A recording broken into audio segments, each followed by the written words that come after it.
白天他是在床上不得动弹的摊子，晚上却能举300斤的石头跑2里路，而且一边跑还一边哼着小曲，甚至这2里地下来，脸部红心不跳大气还不喘一下。更绝的是，趁夜里四下无人，他抱着石头一个猛子扎进鱼塘，在水下一待就是好几个小时，待到洗去身上的污秽，孟德才上岸穿好衣服。哇！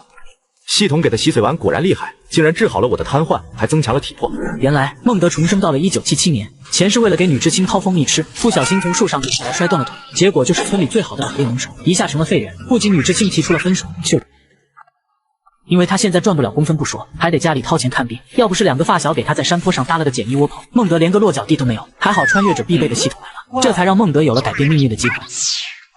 都给老子等着，欠我的都给我还回来！当下得先去找陈二狗藏的黄金。借着微弱的月光，孟德摸索到陈二狗家厕所的外墙，闭上眼睛，心念一动，藏在地底的一个箱子就被他收进了空间。3米范围内自动收取物品，系统空间果然不简单，连挖掘都省去了。得到箱子后，孟德快速返回窝棚，然后心念一动进入空间，打开箱子一看，里面满满的摆满了金元宝，总有几10个。前世陈二狗藏的金子，没想到如今倒便宜了我。孟德记得前世陈二狗带村里人到庙，发现了10几箱黄金，陈二狗偷摸摸的藏了1箱，其他的都销毁充公。谁知道第2天陈二狗就被野猪撞死了。系统快出来！你要的黄金我给你准备好了。话音刚落，一个老爷爷就出现在了空间内。哟，黄金来了，那老夫就不客气了。老爷爷话音刚落，一张大嘴就把1箱子黄金都吞进了腹内。好了，10斤黄金已收到，可以打开第1个箱子了。我的妈呀，怪不得叫10斤系统，10斤黄金说吞就吞了，要是箱子里开不出好东西，我可就亏大了。亏什么亏？这个年代，你拿着黄金出去试试，还没用就给你抓起来。也是，那就打开第1个箱子吧。孟德绑定的这个系统叫是金系统，系统有空间，空间里还有一汪泉水，名唤轮回泉水，里面的水只要喝1口，就可以延年益寿、强身健体。而且在泉水上方还悬浮着赤橙黄绿青蓝紫7个箱子，里面都是旷世罕见的宝物。但是想要打开箱子，就必须给系统投喂黄金。第1个红色箱子需要10斤黄金，第2个橙色箱子需要100斤，以此类推。现在打开第1个至尊宝箱，只听一声脆响，那个红色的箱子应声打开。在宝箱打开的瞬间，孟德感觉到空间的体积比原来足足扩大了10倍。哎呀，竟然是轮回神功和轮回生肖剑，这可是好宝贝。用此弓射杀任何猎物，都会让你获得控兽点。那岂不是说我以后想操控任何动物都可以了？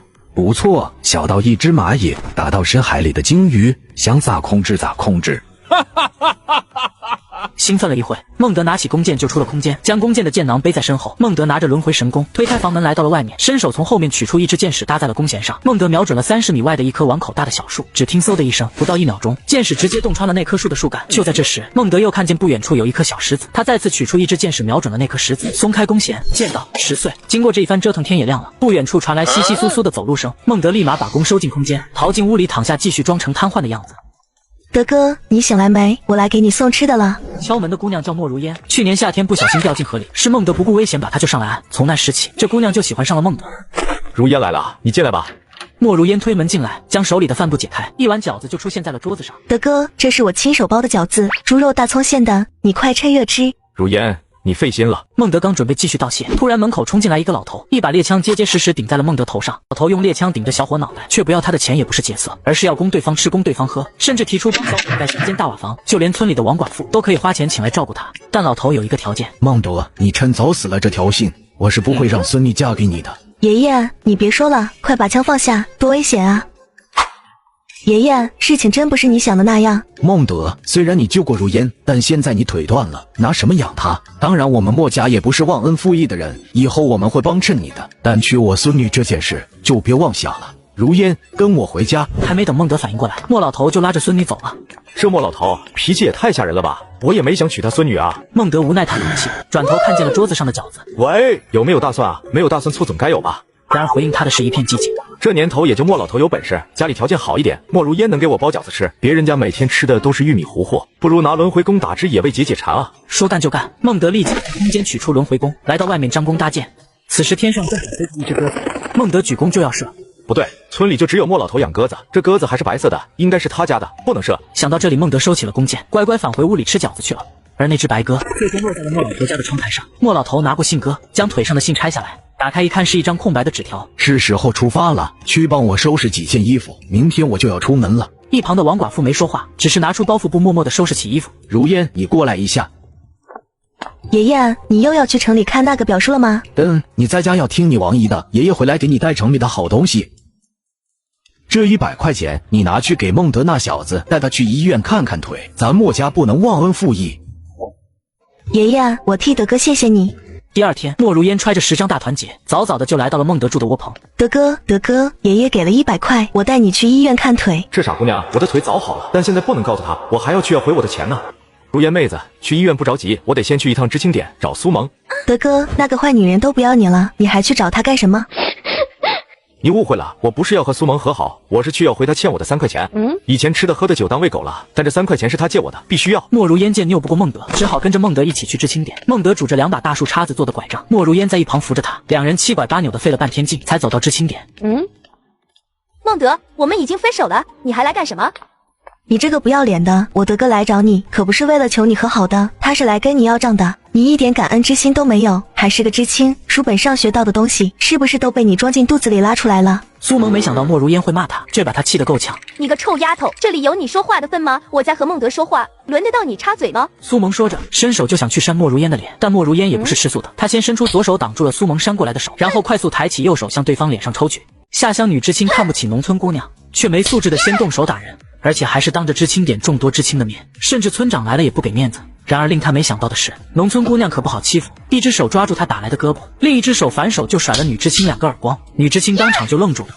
你竟然敢打我，我跟你拼了！苏萌发疯似的要冲过来，突然一根拐杖就抵在了他胸口，把他拦住了。原来是一旁残疾的孟德出手了，只是这拐杖抵的地方不对劲。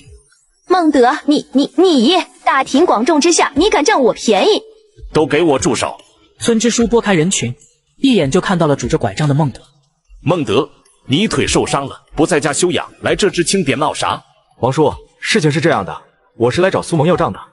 我已经不跟你处了，你找我要啥账？你不会是想把以前送给我的那些粮食和肉再要回去吧？孟德，我没想到你这么小气，吃了的东西我咋还给你？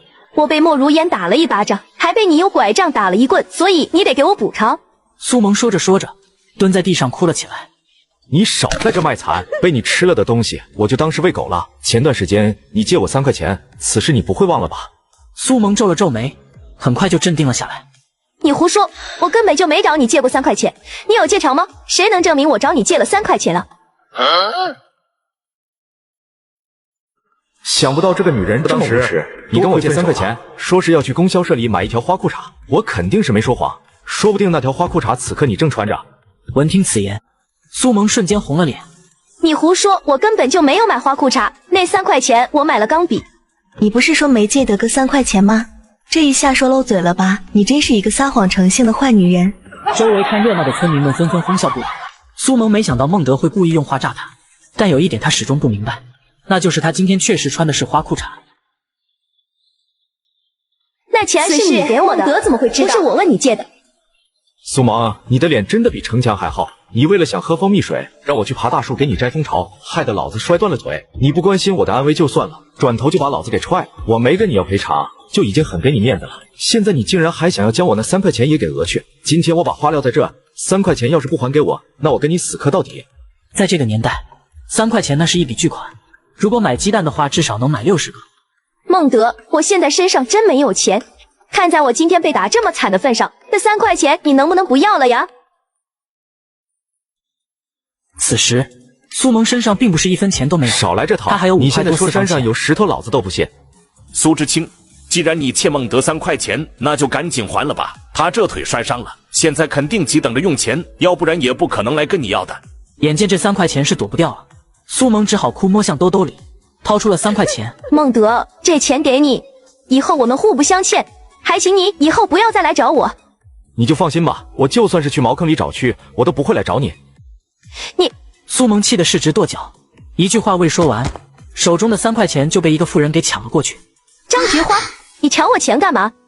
这钱不是还我儿子的吗？我帮孟德收下了。孟德钱还给你母亲了，我们互不相欠。苏萌，你欠的是我的钱，既然要还，那必须得亲自交到我的手里。孟德没想到母亲张菊花也会来知青点看热闹，扭头回望，发现父亲孟有庆和大哥孟康以及3妹孟景全都来了。来得正好，今天一起解决吧。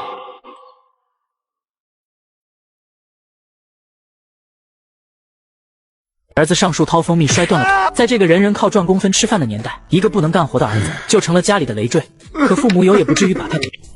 孟德怎么也想不明白，但他已经下定决心要和父母。苏萌，钱是你欠我的，你必须给我，给别人我可不认。张菊花，赶紧把钱还给我！这钱是我儿子孟德的，我帮他收着就行。王支书，这事你管不管？光天化日直接抢钱，我要去公社告他。一点小事而已，去公社干啥？你们这些知青就是事多。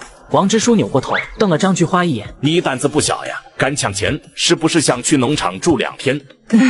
哈，王叔，反正这钱要还给我儿子，放到我这也是一样的。你和你儿子的事情我不管，等我把这钱还给孟德，你再跟他要也不迟。苏萌向前一步，直接从张菊花的兜里把那3块钱给掏了出来，然后转身递给了孟德：“钱你装好，我们两清了，以后不要再纠缠我。”此时苏萌很庆幸，幸亏孟德腿摔断了，没有继续跟他处下去。这要是以后嫁给了他，摊上张菊花这样的婆婆，那就遭老罪了。孟德，你借给苏萌的钱是不是从家里偷的？赶紧拿来还给我，否则别怪我在村里人面前教训你。张菊花来到了孟德面前，一副咄咄逼人的架势。然而他不知道，此时的孟德早不是之前那个儿子，而是重生后的孟德，并且还绑定了系统。不仅腿早就不瘸了，还拥有了强大的力量。现在装瘸子就是为了要和他们断绝关系。你少在这满嘴喷粪，我没有偷过任何人的钱，这3块钱是我1分1厘攒的。虽然说张菊花是原生的母亲，但和穿越而来的孟德没有任何关系。怎么跟我说话？你眼里还有没有我这个母亲？张菊花直接扬起了手，但孟德并不给他机会，直接左手抬起拐杖挡了下来，一巴掌打在拐杖上，痛得张菊花叫了一声。孟德，你竟然做出这种事情，你个小崽子，今天我非收拾你不可。孟德，你这么做是要遭报应的，我今天要把真相告诉大家。听完张菊花所说的话，孟德是既喜又惊。既然你说出来了，就省得我麻烦了。只是我真的不是他们儿子吗？咋了？你不相信？孟德，菊花没有骗你。说话之人名叫周彩霞，是孟有庆的大哥孟有年的媳妇。18年前，日子不好过，我跟有年还有菊花和有庆一起向北逃荒，路上遇到个人，说你大哥孟康身体虚弱，唯一的办法就是收养一个。恰好有个抱男孩的姑娘想找人托付孩子，于是就……行了，说那么多，我们家跟孟德以后就没关系了。村支书做个见证。好，我同意。知青点油纸和笔，由王支书口述，知青李明代笔。很快，新文书就写好了。孟德把文书揣进兜里，两手一松，直接把拐杖扔了，然后大踏步地向自己窝棚走去。德哥，你的腿……莫如烟满脸都是震惊，想不到孟德腿竟然好了。如烟，我这腿昨天晚上就已经好了，之所以没有第一时间告诉你，是因为我想给你个惊喜。德哥，太好了，腿既然好了，孟德娘错了，你回家，娘给你做最爱吃的手擀面。一边去吧。小伙准备进山打猎，却被父母和哥哥拦住不让走。接着3个人同时对着他鞠躬，而且腰都快弯成了90度，甚至地上还吧嗒吧嗒有泪水滴落。可小伙却满脸不屑，绕过他们继续向前出发。然而不死心的母亲一把拉过小伙三妹，还说什么肥水不流外人田，这可给小伙3观都碎了一地。好一个张菊花，为了能吃口肉，连梦境都能豁出去。三妹，我虽然跟张菊花他们没了关系，但咱俩仍是兄妹。你相信二哥，我以后绝对会让你过上好日子的。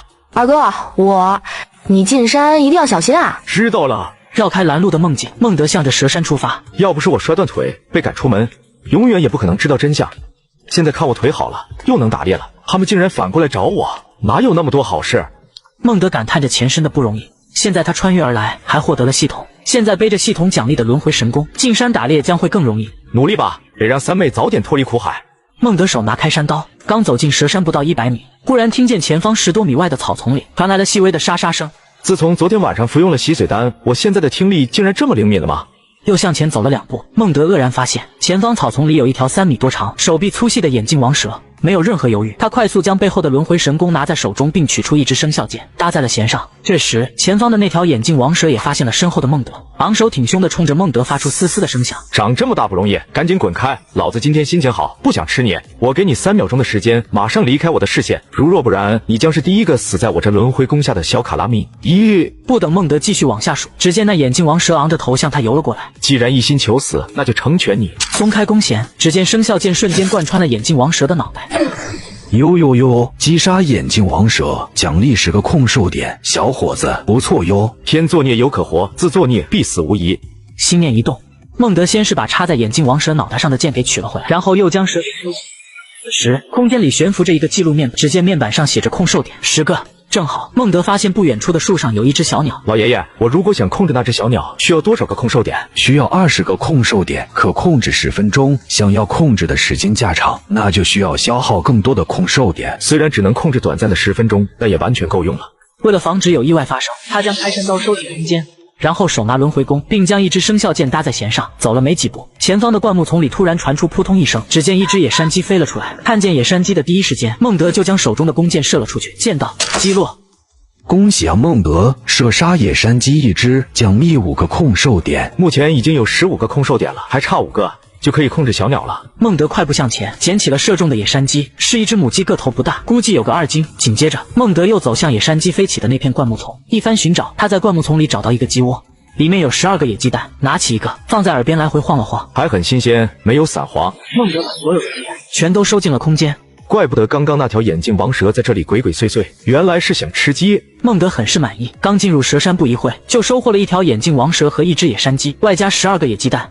走了10多分钟，孟德又发现了一只野山鸡，这一次是公野鸡，羽毛长得很是漂亮。松开弓弦，生肖箭飞了出去，射杀野山鸡1只，奖励5个控兽点。20个控兽点已经凑齐，孟德直接来了一把梭哈，用20个控兽点控制了一只小鸟。他让小鸟往东飞，小鸟就不敢往西飞。飞在空中的小鸟所看见的景物，孟德也全都能在脑海里看见。我的妈呀，这简直就等于是一个非常灵敏的无人机。孟德通过20控兽点控制了一只小鸟，经过小鸟的观察，孟德发现前方数百米的范围内有好几只小猎物。轮回神弓在手，步子得迈大点，不能眼里只有小野鸡。再去前面看看。几分钟后，孟德通过小鸟视角发现，左前方有2只狍子在觅食，狍子前方不远处还有几只野猪。10分钟后，空中小鸟突然鸣叫一声落地，与孟德失去联系。系统，我先前控制的那只小鸟不会死了吧？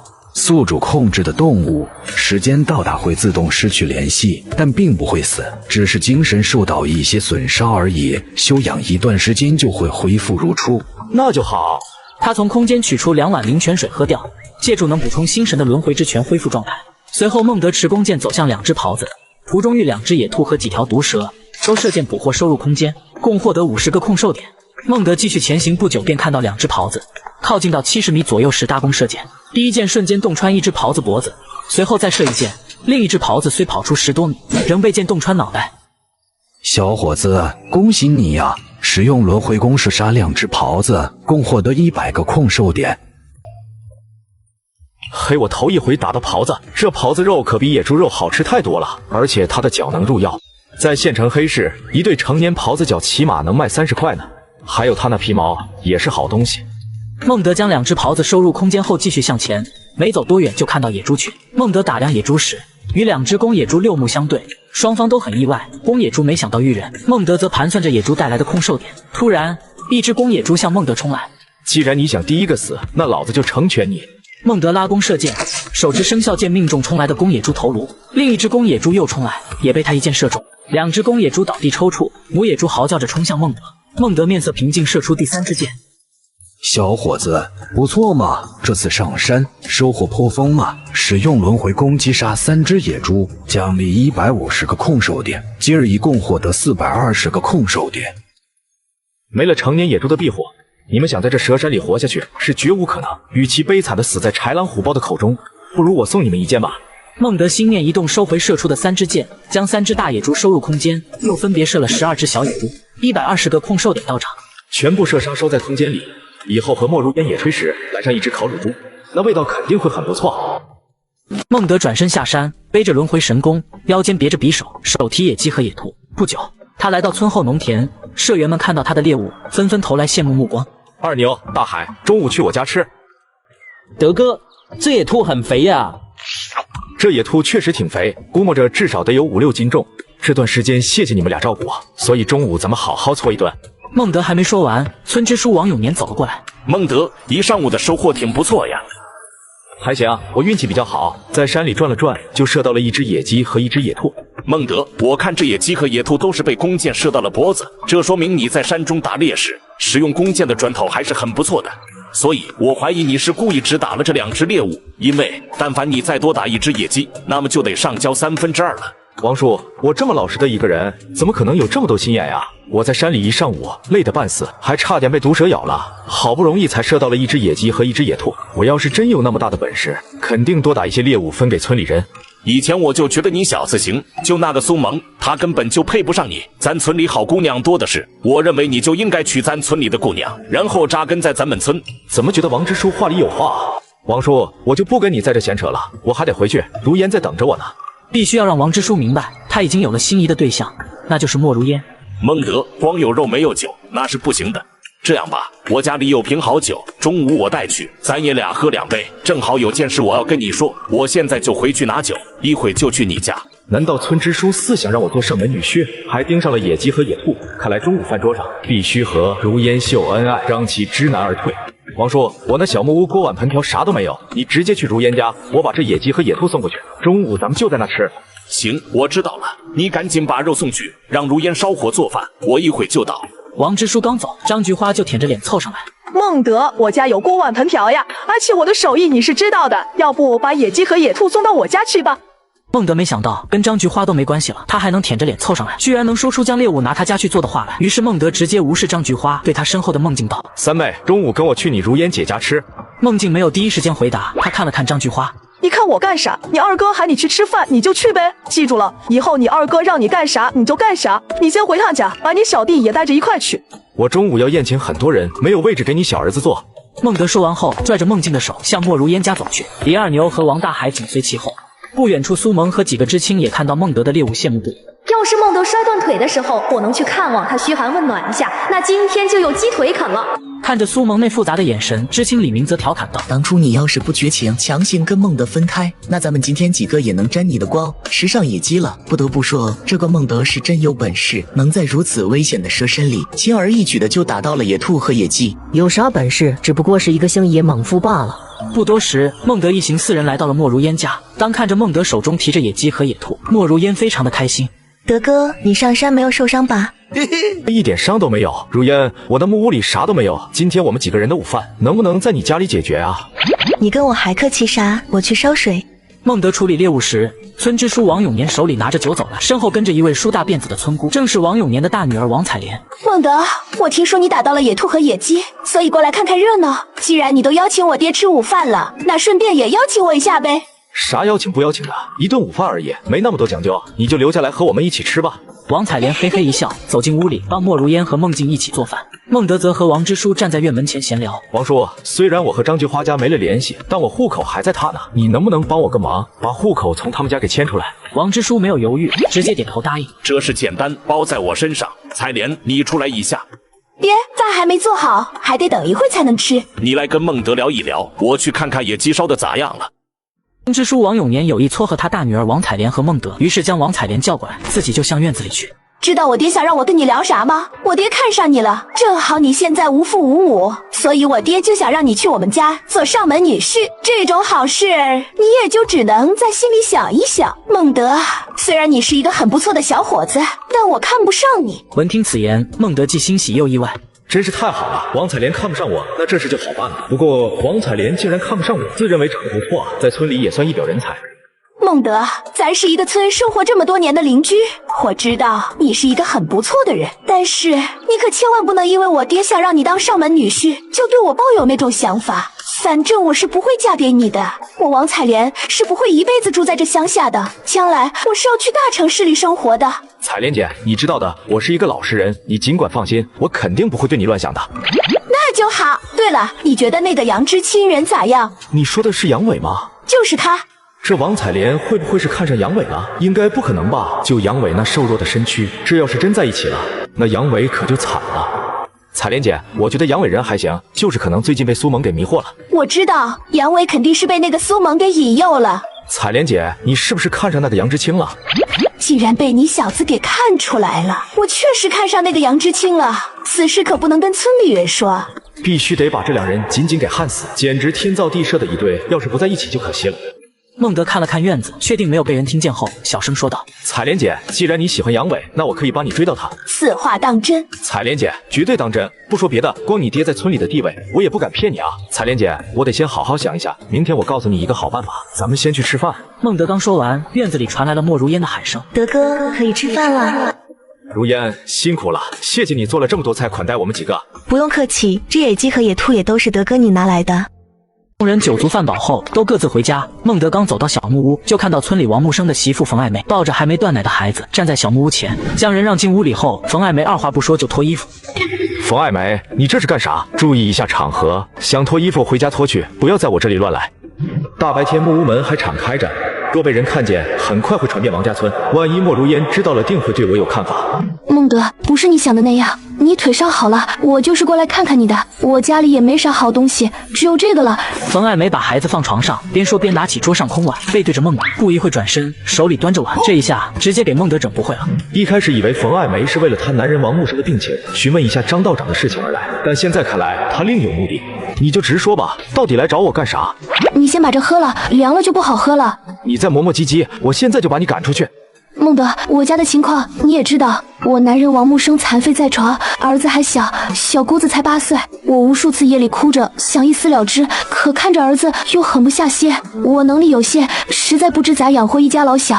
孟德，正好你现在也是单身一个人，要不你干脆搬到我家，咱们一起搭伙过日子。直到此刻，孟德总算是搞明白冯爱梅来此的目的了，对方是想让他去家里拉帮套。孟德，虽然我比你大1岁，但我还能生，而且我长得并不比那些黄花大闺女差。只要你愿意去我家拉帮套，我啥都可以听你的，随便你怎么折腾都行。打住，好了，别再说了。冯爱梅，你是咋想的？我一个黄花大小伙子，你竟然让我去你家拉帮套？你是觉得自己很聪明，还是觉得我很傻？今天也不知道是咋了，自从断腿恢复如初后，村里的一些大姑娘、小媳妇就开始来打我的主意了。冯爱梅，实不相瞒，我已经有心仪的对象了，她就是如烟，你还是尽快去找别人搭伙过日子吧，我肯定是不会去你家的。孟德，我长得并不比如烟丑吧？而且我结过婚，我知道如何去照顾男人。哼，你还挺骄傲，真的是一点脸都不要。在我眼里，你连莫如烟的1/1000都不如。赶紧从我家出去！我现在不想看见你。不等冯爱梅再说啥，孟德就下了逐客令，直接把她推了出去，然后从里面关上了房门。可不一会，房门从外面被人推开。孟德赶走冯爱梅后，就躺床上了。可不一会儿，房门又从外面被人推开。他以为冯爱梅去而复返，坐起身正准备再次赶走，却看到好兄弟李二牛进来了。德哥，我刚才看到冯爱梅眼睛红的从你家出来了，她到底来找你干啥？冯爱梅来找我，想让我去她家帮忙拉帮套。德哥，那你愿意去冯爱梅家拉帮套吗？我肯定不愿意去啊！我腿摔断那几天，如烟悉心照顾我，如今腿好，得给她个交代。我决定等莫老头回来就去提亲。德哥，既然你不愿意去冯爱梅家拉帮套，那干脆让我去吧。二牛，你刚刚说啥？二牛，你是不是中午喝多了，在这说醉话？你这么老实肯干，不愁娶不到媳妇的。再说了，你父母是不可能答应的，会在村里人的面前抬不起头的。德哥，我没喝醉，冯爱梅太不容易了，所以我想去帮帮她，你帮我说服我父母。那你为什么非要去他家拉帮套？冯爱梅和王木生结婚那天，我去喝喜酒，深夜回家躺在床上，满脑子都是她。前段时间路过她家院门口，见她在院子里喂孩子，那一刻我特想帮这个可怜女人。青春年少，碰到了这档子事，乱想也是可以理解的。二牛，冯爱梅家负担重，你去拉帮套会被吸干血，别以为帮他就感恩，你受伤干不了活，他定会赶你走。而且你去后，万一王木生病好了，你咋办？孟德打算劝劝，李云龙都摆不平的事，李二牛更不可能了。德哥，我不信冯爱梅无情，王木生腰断，那病好不了，我已下定决心帮冯爱梅。二牛，我可以帮你去说服你父母，但我有个条件，就是你搬到冯爱梅家的当天晚上，必须得将其拿下。闻听此言，李二牛尴尬不已。好了，二牛，别告诉我你不会，就是要告诉王木生你是这个家的主人，让他只管1日3餐，别操心其他事，不然他会看不起你。德哥，我都听你的，咱现在就去我家。你别这么着急，现在说服你父母没用，你先找冯爱梅，万一他不让你拉帮套，咱们就白忙了。对呀，我咋把这茬给忘了？我现在就去找冯爱梅，一会就回来。看着李二牛那着急忙慌的样子，孟德不由得感叹了起来。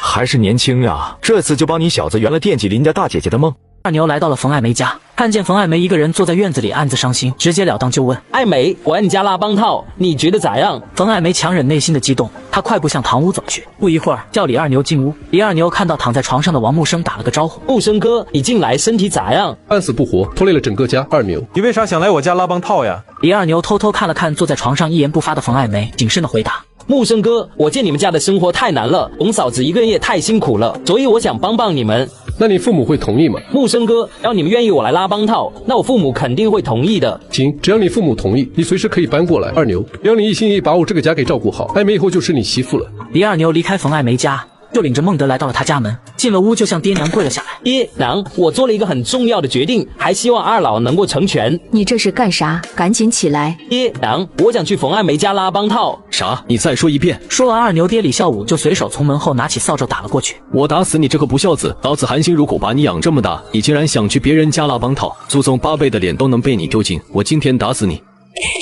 二牛，赶紧跟你爹认错，你就说是在说胡话。娘，我没说胡话，我就是想去冯爱梅家拉帮套。爹，你打吧，今天就算你把我打死，我也要去。李二牛转身偷偷看了一眼身后的孟德，用眼神寻求帮助。于是孟德上来打圆场。二牛，你先去门口冷静冷静。叔，你先消消气，我一定会帮你好好劝劝二牛的。孟德，你中午给他灌了多少酒？咋回来后就开始说胡话了？叔，二牛中午真没喝多，他先前跟你们说的全都是心里话。不行，我现在就去找那个冯爱梅，我倒想问问他凭啥打我家二牛的主意。婶子，你先别急，二牛的性格你知道，吃软不吃硬。你要是去问责冯爱梅，搞不好他真的会跟你们分开。二牛的大哥李大牛和大嫂赵心如也听到堂屋的动静，这时俩人走进屋。娘，依我看，干脆就让二牛去冯爱梅家拉帮套算了。小叔子平时不会说假话，他说要断了联系，搞不好是真的。媳妇，你少说2句。我弟弟健健康康的一个大小伙子，凭啥去给别人家拉帮套？我是为二牛好，万一他真想不开咋办？孟德听到二牛的大嫂同意，于是再次上前劝道。叔，婶子，你们说生儿子是为了啥？生儿子那自然是为了传宗接代，为了养老。叔，那就好办了。二牛去了冯爱梅家，如果生了儿子，姓李不就成了？等以后我带二牛赚到钱了，让他按月拿点钱回来，你们好好存起来，留着以后养老用。此话当真？以后二牛真的每月都能拿钱回来吗？我保证二牛以后能赚钱，我会常去蛇山，到时候带二牛一起。你们觉得我能打到猎物不？我看得出二牛这次是认真的，估计会跟你们断了联系，然后直接搬到冯爱梅家去。听了孟德的话，李大牛心动了，于是就对爹娘说：爹，二牛该成家了，但咱家条件有限，只能拿50块彩礼，帮不了他盖房，不如让二牛去冯爱梅家拉帮套，以后他拿回来的钱帮他存着，带不下去就回来。就这样，在李大牛的劝说下，李孝武最终同意了。孟德去了院子，找到李二牛，已经谈妥了，叔和婶都同意了，但这是有条件的。第一，就是你和冯爱梅以后生的孩子必须得姓李。第二，你以后要是赚到钱了，每个月得拿一部分回来孝敬你父母。德哥，我都不知道该如何感谢你了，可是我去哪里赚钱呀？而且还是每个月。有我在，钱的事情你不用考虑，现在你就赶紧去找冯爱梅，告诉她以后生的孩子必须得随你姓。不出意外，王木生和冯爱梅同意以后生的孩子姓李。又在村支书的见证下，双方写了文书，按了手印，这事就算是成了。随后，李二牛就收拾行李搬到冯爱梅家。爱梅，晚上应该在家里摆上一桌，宴请一下村支书和李二牛的父母，还有孟德。木生，咱家里只有青菜，连一点肉末都没有，晚上拿啥宴请别人？中午你不是说看见孟德提了一只野鸡和一只野兔吗？所以你可以让李二牛去找孟德，让他再进一趟蛇山。冯爱梅说完，就向院门口走去。此时李二牛正在劈着柴。二牛，你过来一下，我跟你说点事。二牛，你父母同意你来拉帮套，我很感动。我想请二老和孟德来吃饭，但咱家只有青菜，不知孟德的野鸡野兔吃完没？你去找他借点肉，等有钱了再还。那野鸡和野兔被我们几个中午一顿就造完了。二牛，孟德有弓箭，而且是打猎的好手，你去求他，让他去山里打只野兔送给我们，然后晚上好请客用。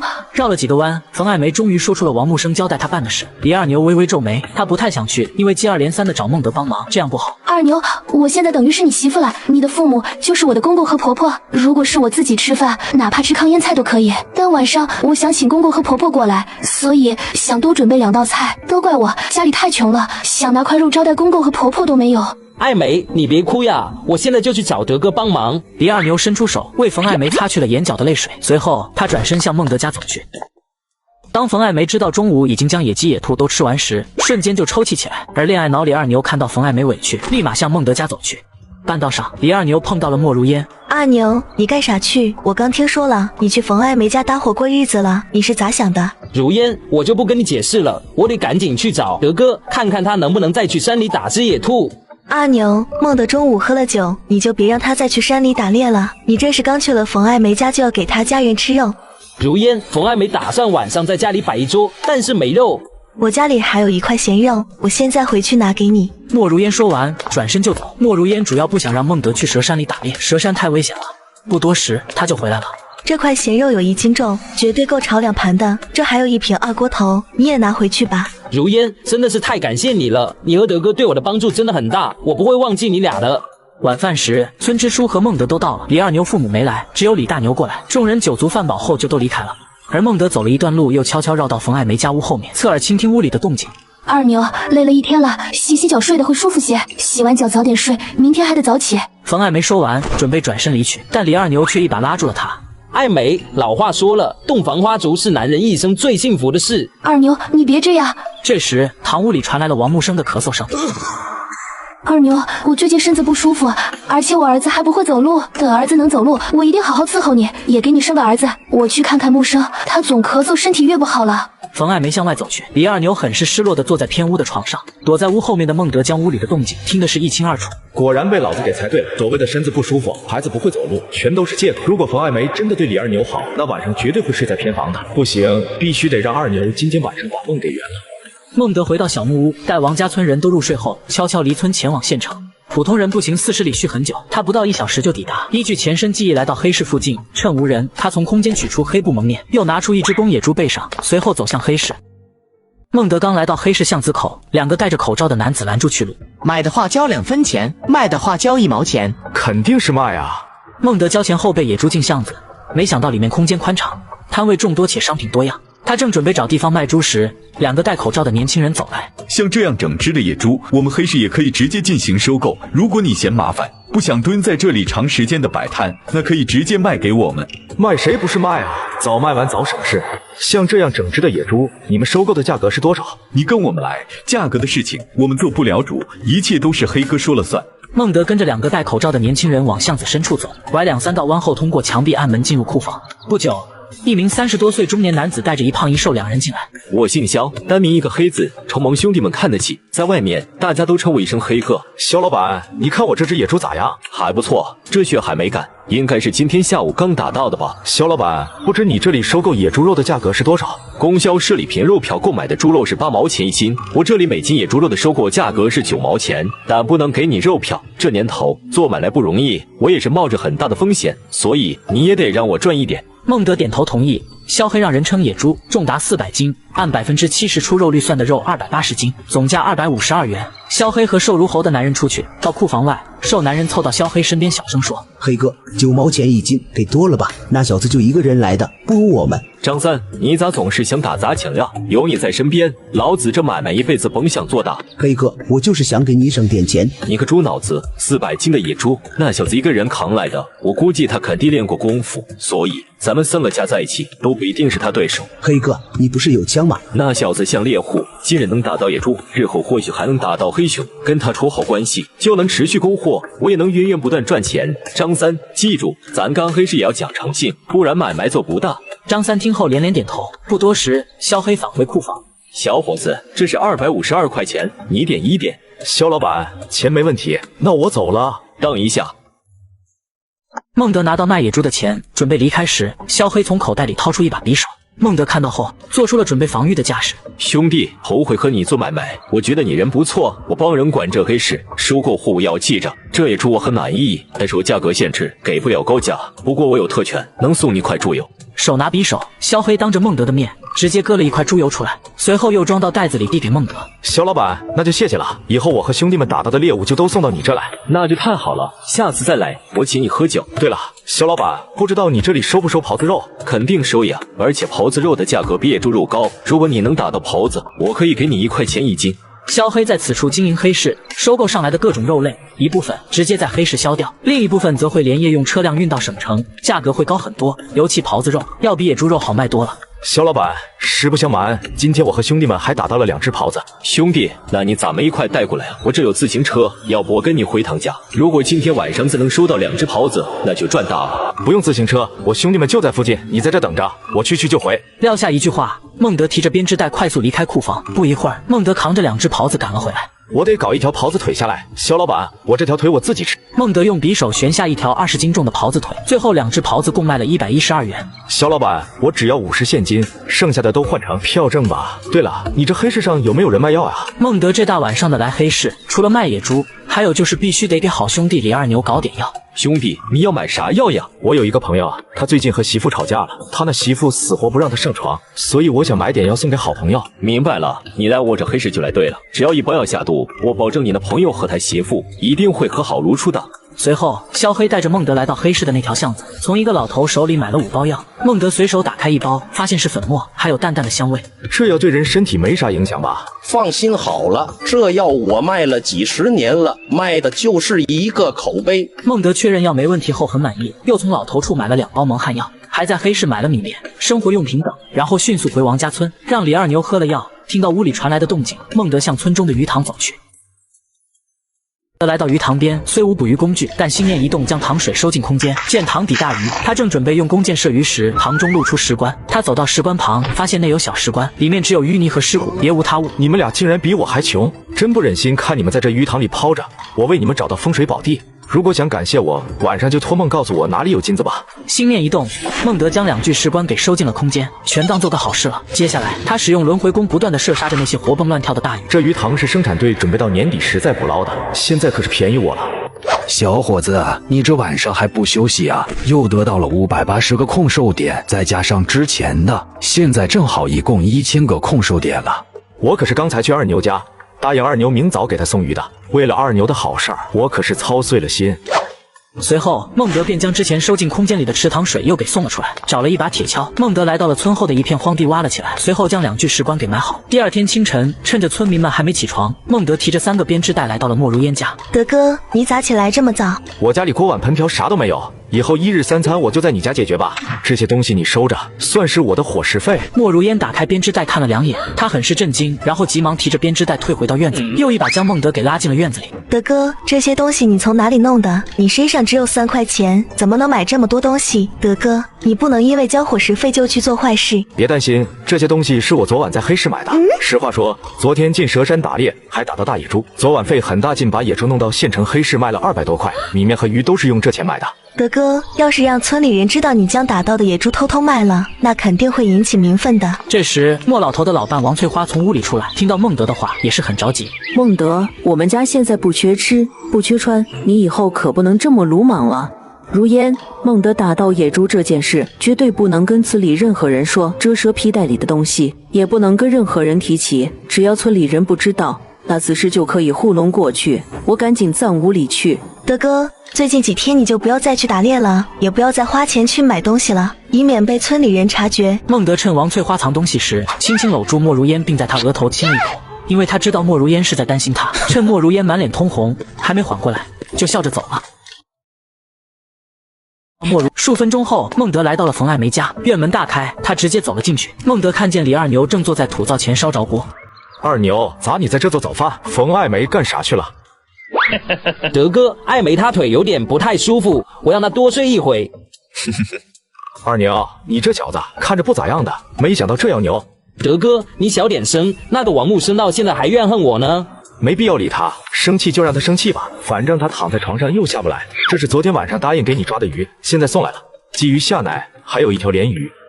德哥，这条大鲢鱼你是咋抓到的？二牛，记住了，这些鱼可不能让村里人看见，告诉冯爱梅，让家里人都守住嘴，不要出去乱说。孟德提醒完，转身回到莫如烟家，吃完早饭后，随社员去生产队领工具上工。众人前往田里时，苏萌和杨伟起争执，原因是孟德摘蜂蜜时，杨伟用弹弓打其腿，致他摔断腿。于是孟德从人群中走出来。王叔，杨伟是知青，是一个有文化的人，但是他却用弹弓打我，导致我的腿摔断，这种恶劣行径必须得上报公社。杨伟，你这城里知青太坏了，用弹弓打孟德，害他腿摔断。要不是豫章道长，他这辈子都得瘸着走。你丧良心，差点毁了他一生，知道不？王支书，我知错了，求再给次机会，我定改正，别上报公社，不然我就完了。孟德，是我不对，我是小人，不该用弹弓打你，我愿补偿你，求你原谅，别去公社举报我。杨伟跪了下来，给王支书和孟德磕起了头。这时，王彩莲来到了孟德面前。孟德，杨伟这种行为该受罚，但他似乎知错了，说送公社可能得去农场改造。你腿也好了，要不给他次机会？见孟德不回答，王彩莲又说道：孟德，你过来一下，我跟你说件事。孟德便跟在王彩莲的身后来到偏僻处。孟德，你昨天说帮我，就是这样帮我的吗？你把杨伟送去农场改造，那我还咋追他呀？我就是在帮你，彩莲姐。杨伟现在喜欢苏萌，今天苏萌当众打他，他就会恨苏萌，你就有机会了。孟德，你这法子是挺不错的，但是有点损呀。彩莲姐，你刚替杨伟求情，他定会对你有好感。趁中午休息邀他喝酒，酒里加蒙汗药，生米煮成熟饭。一个知青醉酒欺负王支书闺女，他不想坐牢就得娶你，按我说的做，你以后就是城里人了。伸手入怀，孟德悄悄地从空间里把那2包蒙汗药给取了出来。王采莲听到给杨伟下蒙汗药时，犹豫不决。孟德，那你答应我给杨伟下蒙汗药的事情，你不能告诉任何人。哎呀，采莲姐，都到了这个时候，你咋还信不过我啊？我向你保证，肯定不会将此事告诉任何人的。毕竟这个法子还是我教给你的，万一被其他人知道了，那我肯定也会摊上麻烦的。王采莲将那2包蒙汗药拿了过去，检查了一下，然后装进了兜里。孟德，中午12点钟，我会把杨伟邀请到村后荒地上的那个破草棚子里，到时候你直接带人去抓我们俩一个现行，记住了，不可以带男人去。等我去抓你们的时候，你记得在杨伟的脸上泼一些清水，这样能让他清醒过来。提醒完后，孟德向王支书等人走去。杨伟看到孟德，又开始了痛哭流涕的求饶。孟德，我真的知道错了，我愿意补偿你，求求你了，饶过我这一回吧，我保证下次不会再跟你作对了。如果再有下次，就让我不得好死。杨伟，看在王支书的面子上，这一次我可以放过你，但是呢，你得补偿我100块钱。既帮了王采莲，又惩罚了杨伟，而且还卖了王支书一个面子，不光能得到100块钱，最重要的是还等于帮了自己，妥妥的一箭5雕。行，我愿意补偿你100块钱。王支书又找来纸和笔，让杨伟写了一份认罪书以及一张100块钱的欠条。事情处理妥后，生产队长领着社员们继续劳作。吃过午饭，孟德就带着莫如烟来到村后的草棚附近。这时突然听到不远处有人喊了一声：“咦，刚刚的喊叫声是从草棚子里传出来的吗？”德哥，你没听错，刚刚那破草棚子里确实有人喊了一声。我去看看，是不是有人受伤了需要帮助？孟德快步跑向前面的草棚，莫如烟紧随其后的跟了上去，站在草棚门前就大声喊：“什么情况？大白天的，你先别过来！”杨伟，你不是人，你简直就是一个畜生！你个王八蛋！我上午还帮你求情来着，你却借着喝醉酒欺负我。我没有吧？我都不知道发生了啥事，我好像没喝几杯呀。如烟，你去把王支书给喊来，就说王采莲被杨伟给欺负了。如烟，把民兵队长也喊来。无论如何，这一次得把杨伟送进去。这次要是再不处理他，那下次他肯定就敢杀人放火了。行，我现在就去。杨伟听到还要喊来民兵队长，瞬间心慌的冷汗直冒。我不知道发生了什么。孟德，别叫王支书来。王采莲，对不起，我喝醉了，做了对不起你的事。我是混蛋，不是人，你就饶了我这一次吧。你对我做了这种事，村里人肯定会偷偷在背后议论我的，这让我以后还咋嫁人呀？杨伟又跟上午一样，跪在地上，还用手抽着自己的脸。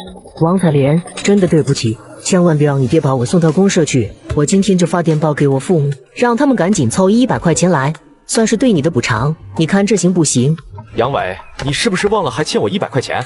孟德，欠你的那100块钱的过段时间才能给你。凭啥过段时间才能给我？万一你今天就被抓进去了，那100块钱我找谁要？我是知青，我还没大展宏图呢，我不能被抓进去。杨伟痛哭流涕。就在这时，草棚外面响起了怒骂声。杨伟，你个狗东西，连我闺女都敢欺负！王支书人未到，愤怒的吼骂声传进草棚，跪地的杨伟吓得面无人色，忙起身啼哭。孟德揪住其衣领，将他拖到棚外。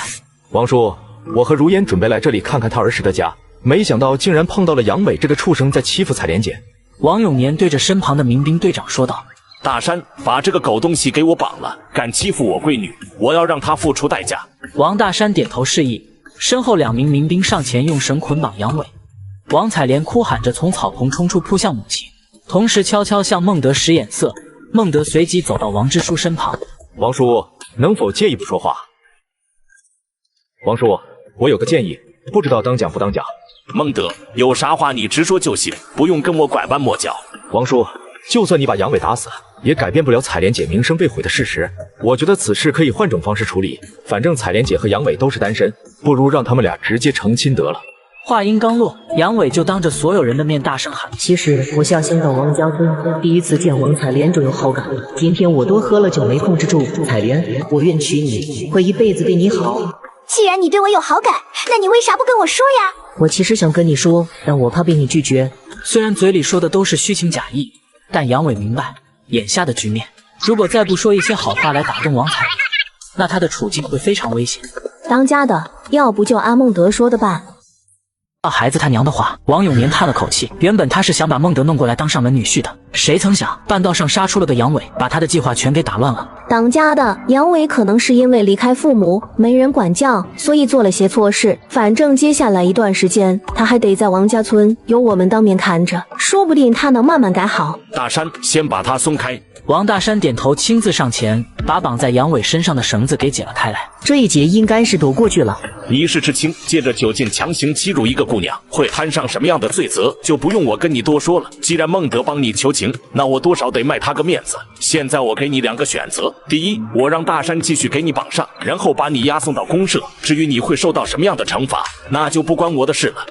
我选第2个，我愿意去王采莲。第2个选择是你嫁给我家采莲，来我老王家做上门女婿。啊，哈哈！所有前来看热闹的人纷纷看向孟德，包括王永年也扭头看向他。刚刚我的手不小心碰到了德哥的肚子，所以他才笑了一声。怎么办？怎么办？不行，这个上门女婿必须得当，如若不然，那就得吃牢饭了。哎，行，我给你们家做上门女婿。为了以防万一，村支书王永年又叫人拿来纸和笔，让杨伟当着众人的面写了一份认罪书，将他因为醉酒欺负王采莲的经过写在了纸上，并签字画押，将认罪书贴身装好。王支书领着王采莲和杨伟返回了家中。杨伟，你和我去一趟公社。爹，我都愿意给你做上门女婿了，你咋还要押我去公社呀？你瞅你这个胆子，我有说是押着你去吗？去向阳公社，然后给你家里发封电报，让你父母来喝喜酒，顺便带120块钱的彩礼。我这都做上门女婿了，咋还要给彩礼啊？咋的？难道我闺女白让你欺负？见王支书语气不善，杨伟赶紧低头认错。爹，我不是这个意思，我现在就跟你去向阳公社给家里发电报。从公社回来，王永年直接找到了孟德。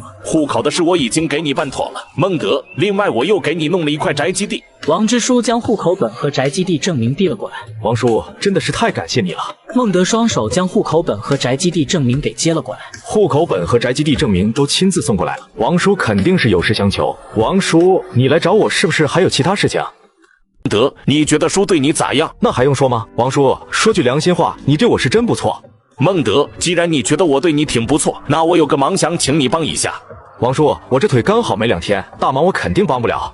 孟德，不是啥大忙，对于你来说轻而易举。过2天，杨伟的父母也会来，我要让他们知道，杨伟给我王永年家做上门女婿，肯定是不会吃亏的。同时，我也要让他们俩看一看我王永年的实力，所以我打算大摆酒席，宴请全村。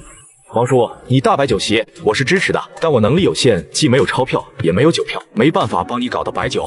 酒我已经订好了，我去了一趟公社，找朋友帮忙搞了5坛子散装白酒，每坛重10斤。酒席光有酒没有肉，肯定是不行的。孟德，你是咱们村打猎的好手，所以叔想让你进趟蛇山，帮忙打一只野猪回来。王支书说出了来此的目的。孟德微微皱眉，怪不得送户口本和宅基证来，原来是为了野猪而来的。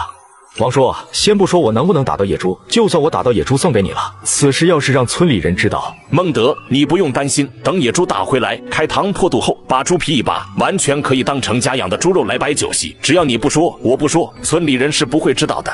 要是打算在王家村继续吹下去，以后难免会用得着对方，所以这个忙的帮，我有轮回弓在手，能打到很多猎物。只要跟王支书站在同一条船上，那就等于多了一道保险。王叔，这个忙我可以帮，但你女婿杨伟还欠我100块钱，只要杨伟把钱还给我，那我一定打一只野猪送给你。王支书从口袋里掏出了10张大团结。孟德，啥也不说了，这100块钱你拿着，只要你把野猪打回来，这份恩情我铭记于心。王叔，我向你保证，3天之内我会把野猪送到你家，绝对不会耽误酒席上使用。行，孟德，有你这句话我就放心了。那我先回去了。对了，钱你已经拿了，杨伟写的那张欠条你得给我呀。傍晚时分，王支书回到了家里。采莲，你去知情点告诉杨伟，欠孟德的那100块钱我已经帮忙给过了。爹，欠孟德的那100块钱，你这么急着给他干啥？我要是不给，万一他去公社举报杨伟用弹弓打他，而且导致腿被摔断了，到时候公社来人把杨伟抓去，你哭都没地方哭。孟德要是敢去公社举报，那我跟他没完。实话跟你说吧，我本想让孟德来我们家倒茶门，谁知杨伟那事，杨伟这个兔崽子竟然借着酒劲欺负了你。不过我始终有一种感觉，那就是孟德这次腿好之后，他好像和以前不一样了。闺女，你以后可不要去招惹孟德，这家伙现在变得挺狠的。爹，你多虑了，孟德就是一个老实巴交的农村娃，他能狠到哪儿去？爹，闺女，你别忘了，孟德说过，不怕任何人去举报他打架，反正他孤家寡人一个，拉几个人垫背，然后往深山老林里一跑，到时候肯定抓不到他。闺女，你记住了，以后不要招惹孟德，告诉那个杨伟，也不要再去招惹了。我知道了，但我觉得你这完全是在多虑。以你在咱们村里的地位，包括孟德在内，不会有人敢欺负我的。那你咋被杨伟给侮辱了？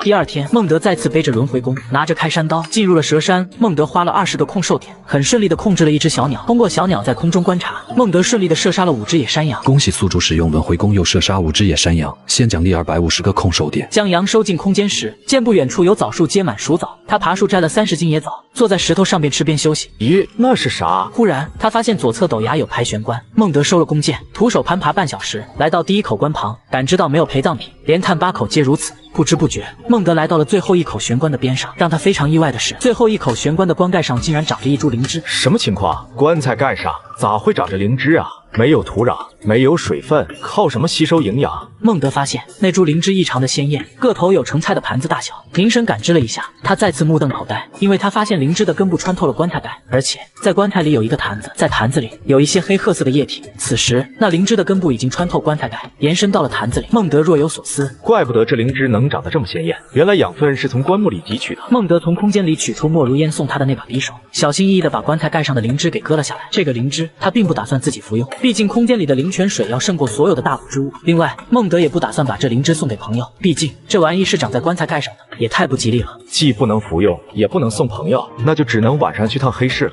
灵芝收进空间后，又从空间里取出一把枣子和一只小野猪放在了棺木上。最后，孟德从空间里拿出茅子打开，撒了一些在周围。前辈，这有盐，有酒，有肉，有水果，这大灵芝应该也不是你的，估计是什么鸟衔来的种子，所以长在了这里。咱们就算是以物换物了，我敬你一杯。孟德仰他仰头饮下一大口，将剩余的酒尽数倾倒，深深鞠了3个躬后离开。20多分钟后，孟德坐在一块青石上，啃着野猪，喝着灵泉水，味道真不错。刚吃了没2口，突然看见40多只野猪从树林窜出。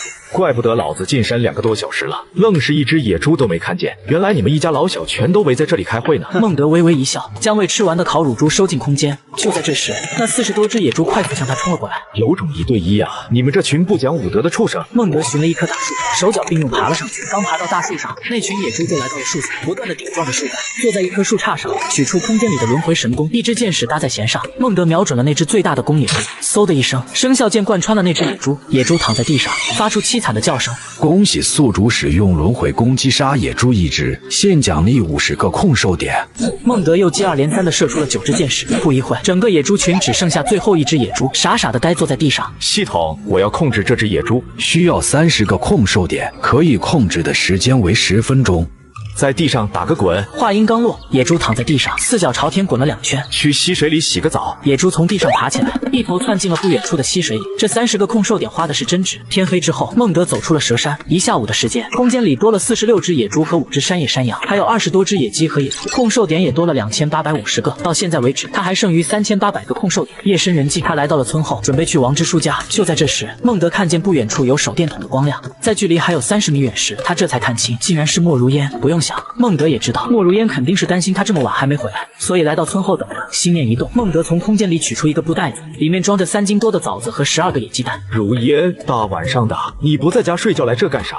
孟德快步向莫如烟走去。德哥，你咋才回来？真的是吓死我了，我还以为你……莫如烟也快步迎了上来，他直接搂住了孟德，孟德也顺势搂住了莫如烟。别担心，蛇山虽然危险，但我进出自如。以后我要是回来晚了，你在家里等着就行，不必外出寻我。这大晚上的，万一遇到野兽或者毒蛇，那就麻烦了。莫如烟轻轻地嗯了一声，孟德亲了亲莫如烟的脸颊，莫如烟松开怀中的孟德，并向后退了一步。德哥，奶奶说了，没办酒席，没领证，就不能先那个。莫如烟说完后，瞬间又红了脸。行，那咱们就先不那个。如烟，你看我在山里发现了啥？孟德将手中的袋子递了过去。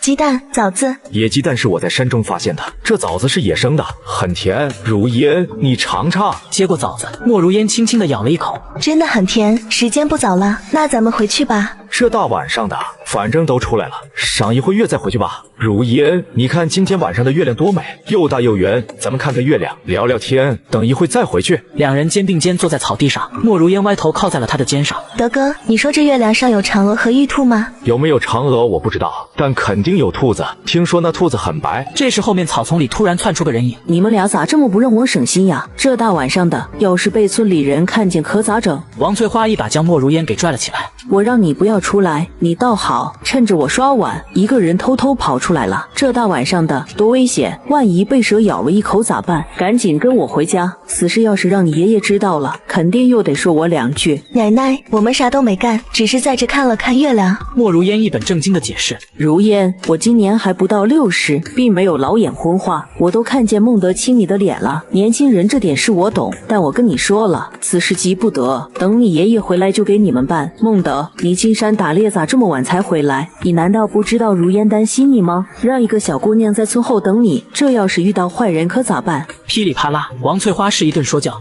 王奶奶，是我不好，让你和如烟担心了。我以后再进山打猎，保证天黑之前必须回来，时候不早了，我送你们回去。孟德很是客气地护送着王翠花和莫如烟走回村中的家里，将两人安全地送到家后，孟德转身来到了王支书家的院门前。砰砰砰，他敲响了院门，同时孟德从空间里取出一只200多斤重的野猪放在了门东旁，另外他又从空间里取出一只10斤重的小野猪提在了手里。谁在敲我家的门？是我。一听是孟德的声音，王永年快速打开了院门。孟德，大晚上的你来干啥？王叔，你啥记性？你不是让我去山里帮你打野猪吗？不晚上送来，难道让我大白天当着村里人的面送来吗？你今天下午在山里打到野猪了吗？王永年喜出望外。王叔，野猪已经给你打来了，你看这只行不行？孟德伸手指向东面门外的院墙边，王永年激动不已。孟德，真的是太感谢你了，这野猪绝对够用。王永年连忙将野猪拖进了院子。为了以示感谢，王永年还特意让王彩莲给孟德做了一碗手擀面，并加了2个鸡蛋。吃饱喝足后，孟德离开王家村，他向县城黑市快速跑去，来到黑市入口，然后从空间里取出最大的那只野猪扛在了肩上，扛着野猪穿过黑市的巷子，孟德直接来到了上次的那个库房。兄弟，我真的佩服你，竟然又打到了一只这么大的野猪。我和兄弟们不光只打到了这一只野猪，还有2只野山羊。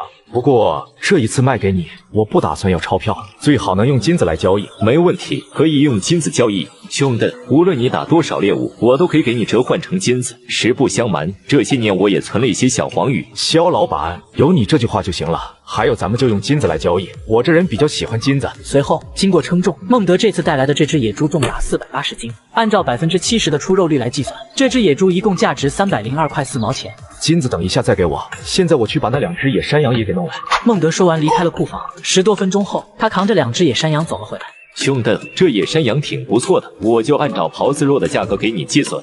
2只野山羊正好400斤，按照80%的出肉率来计算，一共价值320块钱。肖老板，不知道你这收不收中药材？孟德准备把那株灵芝也给卖了，直接换成金子算了。啥中药材？是不是人参？不是人参，是灵芝。孟德伸手入怀，掏出一个布袋子，然后把袋子里的灵芝给拿了出来。兄弟，你这灵芝挺不错的，那你应该也知道，这野灵芝还是不如野山参值钱，我最多只能出到500块钱。肖黑所报出的价格还是比较公正，500就500吧。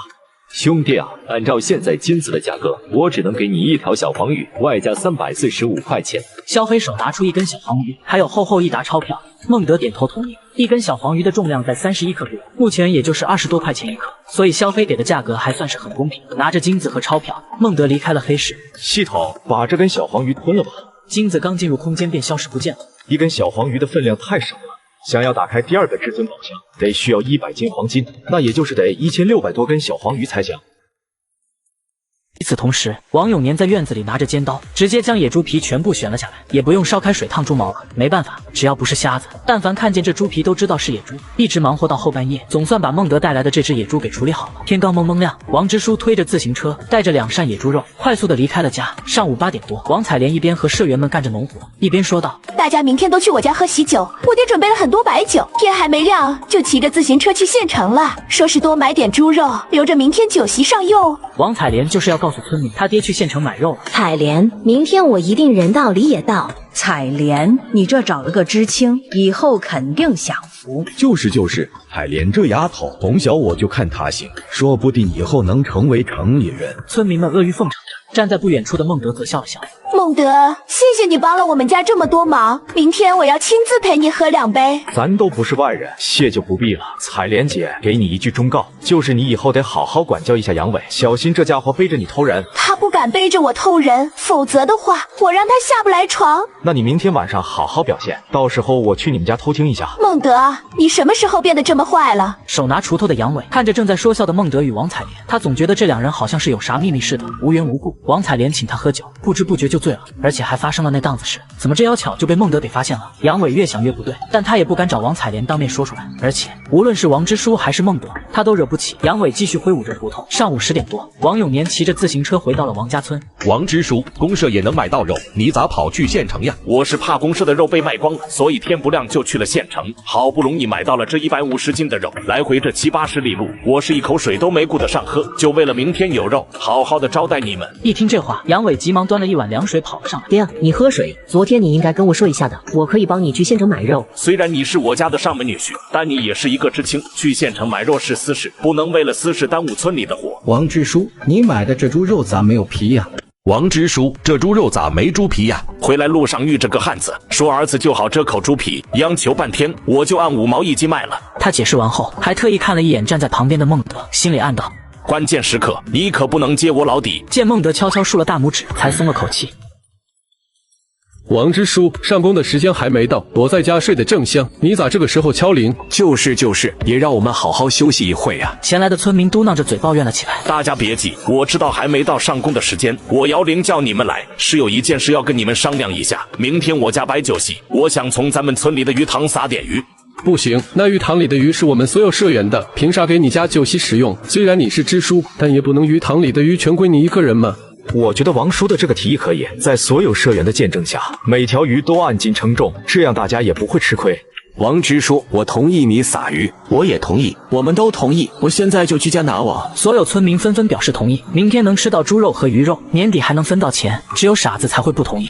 3张渔网撒进鱼塘，拉上岸时却只有2-3条趴地虎，又撒了1个多小时，总共才捕到30-40条小鱼和15条斤把重的鲢鱼。2年没起鱼的塘里竟没大鱼，村民面面相觑。这鱼塘里咋都是小鱼？是不是被你们谁给偷去了？王支书严肃地询问起周围看热闹的村民，所有人都摇头表示没有偷。王永年按5毛1斤买下鲢鱼，提着鱼和小鱼回了家。第二天上午，有一些村民开始来到王支书家帮忙，虽然宴请了全村，但由于是2婚，而且还是招上门女婿，所以就没有花轿和唢呐。不过该有的热闹氛围还是满足的。中午时分，村民们陆续开始来王支书家喝喜酒。今天结婚本应该是大喜的日子，但杨伟总是高兴不起来，他就特想用白酒来麻醉自己，一杯接着一杯。杨伟现在就想大醉一场。你给我少喝点，晚上还有正事要办。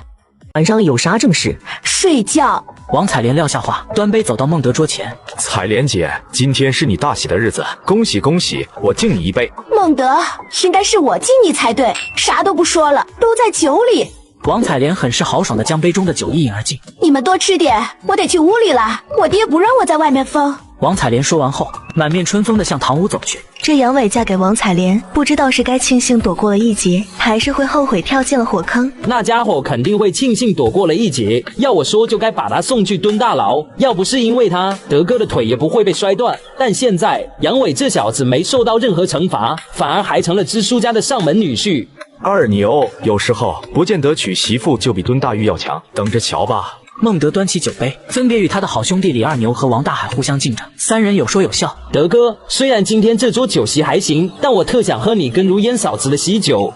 阿牛，少说2句，你还是吃肉吧，让别人听见，我这多不好意思。如烟嫂子，这有啥不好意思的？难道你不想嫁给德哥？不理你们了。二牛，别着急，我和如烟的喜酒肯定会让你们都喝上的。等莫爷爷一回来，我就会上门提亲的。行，德哥，等你和如烟嫂子结婚时，我一定随一份大礼。坐在他身旁的王大海咬了咬牙，心里很不是滋味。傍晚时分，李二牛来到了孟德位于村西头的小木屋。德哥，晚上也没啥事做，要不咱们去闹洞房呗？不去。二牛，等闹完洞房，你回去有冯爱梅帮你，我只能孤身一个人回到这小木屋里，啥都没有。德哥，闹完洞房，你可以去找如烟好好聊一聊。如烟说了，没领证，没办酒席，所以不能陪我聊。德哥，晚上去呗，我挺想看看杨伟和王彩莲，他俩谁能将对方先制服。听到李二牛的这句话，孟德点了点头。行吧，晚上就一块去闹闹。好嘞，德哥，我现在去找大海，晚上咱们3个一块过去。大海，娘知道你心里不舒服，但没办法呀。如烟那丫头喜欢的人是孟德，我也想让如烟那丫头给我做儿媳妇。她人长得漂亮，家境还好。孟德这个死孩子，腿瘸就瘸吧，怎么突然之间就好了呢？他要是一直瘸下去，那莫老头肯定不会把孙女嫁给他的，这样我们家就有希望了。连红霞越这样说，王大海的心里就越难受。前段时间他之所以帮助孟德，完全是做给莫如烟看的。当孟德喜欢上了知青苏萌，这就让王大海看见了希望。后来孟德摔断了腿，更让王大海感到胜券在握了。但是做梦都没有想到，孟德的断腿竟然好了。老话说了，凡事都没有绝对，想让如烟这丫头不嫁给孟德，也不是不可能。爹，你是不是有好法子？爹，只要你能让如烟嫁给我，我保证一辈子孝敬你。看着满脸期待的儿子，王强犹豫了。当家的，你倒是快说呀！咱就大海这一个儿子，他想娶如烟那丫头，作为父母的我们必须得全力支持。大海，如果按照我说的做，你就有很大的几率能够娶到莫如烟。但是，爹，你就别卖关子了，只要让我娶到如烟，你让我干啥都可以。大海，想要娶如烟很简单，但如果真的按照我教你的方法做，那你以后就不能和孟德做兄弟了。爹，能不能和孟德做兄弟，这我完全不在乎。我现在就想把如烟给娶进家门来，兄弟情对于我来说，随时都可以抛弃。大海，那个孟德对你和二牛还是挺不错的，正好他会打猎，你可以撺掇二牛跟着孟德一块进山打猎，等打到了大型的猎物，你再……噼里啪啦，王强说了很多。王大海一开始听的是目瞪口呆，但当父亲说完后，他就豁然开朗了，因为他认为父亲所说的办法绝对好使。爹，谢谢你。等我娶了如烟，我会和她一块孝敬你跟娘的，然后我和如烟带着你和娘一块去京城。大海，你别得意忘形，此事一定得做得隐蔽些，可千万不能露出马脚，否则你的名声会臭大街的。爹，你放心，我一定谨慎地把事情给办好，绝对不会让你和娘担心，也绝对不会露出任何马脚。再三保证后，王大海向门外跑去。当家的，你让儿子这么做，会不会有点太缺德了？你是想要不缺德，还是想要一个懂事、善良，而且家境还好的儿媳妇？那我当然想要一个懂事、善良，而且家里还有钱的儿媳妇呀。那不就得了？甭担心，此事不会有人知道的。白天他是在床上窝屎拉尿的摊子，晚上却能举300斤的石头跑2里路，而且一边跑还一边哼着小曲，甚至这2里地下来，脸不红心不跳，大气还不喘一下。更绝的是，趁夜里四下无人，他抱着石头一个猛地扎进鱼塘，在水下一待就是好几个小时，待到洗去身上的污秽，孟德才上岸穿好衣服。哇！系统给的洗髓丸果然厉害，竟然治好了我的瘫痪，还增强了体魄。原来孟德重生到了1977年，还绑定了噬精系统。系统有空间，空间里还有一汪泉水，名唤轮回泉水，里面的水只要喝一口，就可以延年益寿、强身健体。而且在泉水上方还悬浮着赤橙黄绿青蓝紫7个箱子，里面都是旷世罕见的宝物。但是想要打开箱子，就必须给系统投喂黄金。孟德投喂10斤黄金后，成功打开第一个箱子，获得了一把百发百中的轮回神功。治好他腿疾的洗髓丸也是这样给。利用这把神功，孟德成了村里闻名的猎手，这引得2个发小颇为羡慕。德哥，跟你商量个事呗。商量啥事？德哥，你会打猎，干脆我和二牛也一块跟你进山，咱们打点猎物，弄到县城黑市去卖。我就想着多攒点钱，以后盖房子娶媳妇，不用父母的钱，这样可以减轻他们的负担。德哥，大海说的对，我也挺想跟你进山打猎。我每个月里给父母10块钱，我还打算让艾梅给我生个儿子，但我是真没钱。听到2个好兄弟这样说，孟德没有直接答应。你们要知道，打个兔子野鸡卖不了几个钱的。德哥，我们可以打大型猎物，我们3个一起肯定没问题。3人齐心合力，什么野猪、狍子、熊、瞎子，甚至老虎，咱们也能打。王大海一直强调打大型猎物，生怕孟德不同意似的。对呀，德哥，我家还有一把猎枪，加上你的弓，咱们肯定能打到大家后，到时候咱们往黑市一卖，妥妥的发财啊！既然兄弟把话都说到这份上，孟德也就不再犹豫。明天吃过午饭，咱们3个就一起去蛇山。要是能打到好的猎物，晚上就弄到县城黑市去。前段时间他的腿摔断了，多亏了好兄弟李二牛和王大海的照顾，这份恩情该还还是得还的。3人计划好，李二牛和王大海就各自回到家。只是王大海一回到家，就兴奋地找到父母，神秘兮兮地将刚才的事情讲了一遍。真的，你说服孟德明天去打大家伙了？爹，不会有错的。明天一早我们就出发。好，儿子做的不错，只要他打大家伙，那咱们的计划就成了一半。如烟早晚是你的。原来之前村花莫如烟意外落水，孟德不顾危险把她救上来。从那以后，莫如烟就芳心暗许。后来两人慢慢就好了，就差莫如烟的爷爷点头同意。谁知孟德的好兄弟王大海竟然暗恋着莫如烟，看到他和孟德在一起，王大海心里恨得牙痒痒。回到家后又闷闷不乐。他爹王强得知原因后，替儿子想了一条毒计。第一步就是要让孟德进山打大猎物。第二天一早，孟德背着弓，李二牛拿着家里的土枪，王大海什么也没带就跟在后面。三人一起进了山，刚走进蛇山不到20分钟，三人就看见了一只肥美的野兔。孟德搭弓射了一箭，很可惜没有射中。孟德是故意不射中野兔的，他就是要告诉身旁的两位好兄弟，来这大山中打猎不是一件那么容易的事情，而且他不想让人知道手中的弓是一把百发百中的神弓。可惜了，这野兔至少得有6斤重。德哥，咱们不要只盯着兔子，应该进后山打大家伙，那样才赚钱啊。走，继续前进。很快三人就来到了上次孟德猎杀野山羊的地方，可惜的是白跑一趟，那群野山羊并不在断崖上觅食。德哥，这里咋到处都是血呀？可能是有人在这里打到大猎物了吧？咱们快离开这里，免得血腥味招来一些猛兽。孟德领着李二牛和王大海沿着小溪顺流而下，走了10多分钟后，只听远处传来了哼的一声，一只200多斤重的野猪从溪水的另一面窜了过来。没有任何犹豫，孟德拿起身边的轮回弓，快速的射出了一箭，那只野猪被一箭射得摔倒在溪水里。德哥，大野猪呀，咱们3个发了。王大海喜出望外，本以为要无功而返了，没成想竟然有只野猪自己送上了门。德哥，今天这趟没白来，你的弓箭比先前准多了。李二牛也很开心，他拿着枪向溪水里走去，他准备给正在扑腾的野猪补上一枪。就在这时，一只狍子从边上的草丛里窜了出来，李二牛抬起枪，对着冲过来的狍子后跟了扳机，砰的一声，狍子中弹摔倒在溪水里。德哥，我打到了一只狍子。王大海更兴奋了，迈步跑进了溪水里。二牛，你的枪法真准，咱们这下真的发了。这2只猎物至少也得卖个200块，这可比去田里累死累活刨地强多了。王大海兴奋地帮着李二牛一起把野猪和狍子从溪水里往岸边拖。就在这时，孟德再次举起了手中的弓箭，然后他大声喊：“你俩小心，草丛里还有一只狼！”只见刚刚那只狍子跑出来的地方，猛地窜出来一只灰色的公狼。他第一次进山打猎，就遇见傻狍子往枪口上撞，被他一发崩出5厘米远，直接翻滚在小溪里。果然是傻狍子！兴奋之余，他立即跑过去捡尸，刚蹲下查看情况，眼前的草里却钻出一头灰狼。来不及思考，他立即端起枪扣下扳机。枪是空膛，因为刚才太过兴奋，他忘记给里面装弹。德哥，救我！话音还未落，耳边就传来破空的声音，一支箭插着他的耳朵，正中灰狼眉心。那狼哼都没哼就倒下去了。另一个发小王大海立马跑过来，把吓得魂都丢了的李二牛搀扶了起来。跟你们说了，这蛇山里很危险，你俩就是不听，这一下见识到了吧？说话的正是那支箭的主人，他拥有一把百发百中的神弓，也是这2个人的好兄弟孟德。德哥，谢谢你救了我。二牛和王大海来到孟德跟前，一个劲的道谢。都是兄弟，就甭这么客气了。孟德将野猪身上和灰狼脑袋上的箭矢给拔了下来，在溪水里晃了2下，然后放入背后的箭囊里。这头野猪正是他们第一个猎杀的，现在他们总共收获了3头大型猎物：野猪、狍子加灰狼。你俩别发愣了，咱们得赶紧带着猎物离开这里，小心血腥味引来更厉害的食肉动物。一语说完，孟德背起野猪，李二牛也抱起狍子跟在了孟德的身后，王大海则抱起了那头灰狼。2个小时后，孟德3人来到了蛇山脚下。天色还早，咱们先在这里休息，等天黑了直接去黑市。德哥，你背着400斤野猪，怎么跑得比我们还快？是啊，德哥，我们一个狍子，一个灰狼，都跑不过你。2人累得气喘吁吁，靠在树上，看到孟德却面不改色心不跳。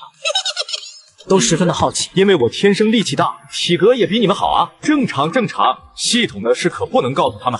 原来孟德是从未来重生到1977年，还绑定了空间系统，系统赠送了他一颗洗髓丸，这才让他变得力大无穷。不知不觉间天就黑了下来，3人当即背着猎物朝城里跑去。一路上3人跑跑停停，一直到深夜时分，气喘吁吁的3人终于来到了县城黑市的外面。你俩相信我不？德哥，我肯定相信你呀。我也相信。既然你们俩相信我，那我就先带着野猪进去，你们在此等着。我们3个如果都进去，万一碰见熟人被认出来，那就麻烦了。德哥，我们都听你的，那你进去吧，我和大海在这里等着你。就这样，孟德从口袋里掏出一块黑布蒙在了脸上，然后扛着野猪向黑市走去。不一会又出来把狍子和灰狼也扛了进去。最终3头猎物一共卖了270块钱。孟德揣着钱把2人拉到一个角落里，3只猎物一共卖了270块钱，你们看看这个钱该怎么分？孟德从口袋里掏出了27张大团结，在李二牛和王大海的面前晃了晃。德哥，3只猎物卖了270块钱，其中2只猎物是你用弓箭射死的，另外1只狍子是2牛用枪打死的。所以你应该分得160块钱，二牛分100块钱，我拿个10块钱跑腿费就行了。听完王大海所说的分法，孟德微微皱眉，因为和王大海从小一块长大，对于此人他了解得一清二楚。